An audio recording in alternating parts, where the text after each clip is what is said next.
You are looking at Julian's pronunciation guide, where we look at how to pronounce better some of the most mispronounced words in the world, like this other curious word. But how do you say what you're looking for today?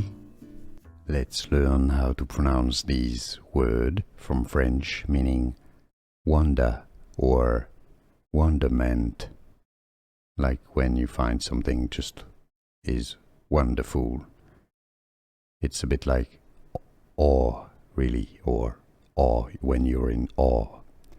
Émerveillement is how it's said. Alright, so let's break it down. Émerveillement. Émerveillement. Okay, so you know that the I-double-L in French is like a Y, right? It's pronounced like a Y. The L's are not pronounced as such. Émerveillement. The T is silent at the end, of course. Émerveillement.